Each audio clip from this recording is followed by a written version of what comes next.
কয়েকটা দিন মিষ্টি আলাপ, একটুখানি ভালো লাগা, আর তাতেই আমরা জীবনের সবচেয়ে বড় ভুলটি করে বসি, অপরিচিত বা অল্প পরিচিত কাউকে অন্ধের মতো বিশ্বাস করে ফেলা।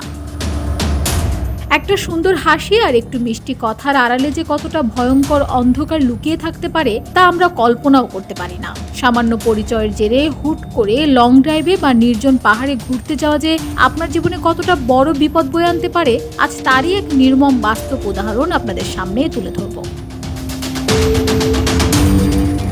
সম্প্রতি ভারতের মহারাষ্ট্রের লোহাগড় দুর্গে ঘটে যাওয়া একটি ঘটনা পুরো সমাজকে স্তব্ধ করে দিয়েছে। 22 বছরের তরুণ ব্যবসায়ী কেতন আগরওয়াল, যাকে নিজের জীবনসঙ্গী হিসেবে বেছে নিয়েছিলেন, আগামী নভেম্বরে যাদের বিয়ের সানাই বাজার কথা ছিল, সেই হবু স্ত্রী শ্রিয়ার হাত ধরেই তিনি পাহাড়ে উঠেছিলেন। কেতন ভেবেছিলেন এটি তার জীবনের সবচেয়ে নিরাপদ আশ্রয়, কিন্তু মেঘে ঢাকা সেই 400 ফুট উঁচু পাহাড়ের চূড়ায় দাঁড়িয়ে ছবি তোলার মুহূর্তে পেছন থেকে আসা একটি ধাক্কায় মুহূর্তেই শেষ হয়ে যায় কেতনের জীবন।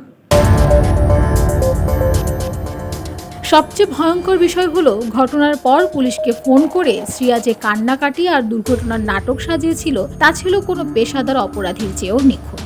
কিন্তু শেষ রক্ষা হয়নি। পুলিশ যখন মোবাইল ডাটা আর কল রেকর্ড খতিয়ে দেখে, তখন বেরিয়ে আসে এক শিউরে ওঠার মতো সত্য। এটি কোনো দুর্ঘটনা ছিল না, শ্রিয়া তার গোপন প্রেমিক চেতনকে সাথে নিয়ে এই হত্যাকাণ্ড ঘটিয়েছে। এই ঘটনা আমাদের চোখের সামনে এক বিরাট বড় সতর্কবার্তা দেয়। আপনার একটু অসতর্কতা কিন্তু ডেকে আনতে পারে চরম বিপর্যয়। তাই কাউকে নিজের জীবনে জড়ানোর আগে এবং তার সাথে যে কোনো নির্জন স্থানে যাওয়ার আগে শতবার ভাবুন। সচেতন থাকুন, সুরক্ষিত থাকুন।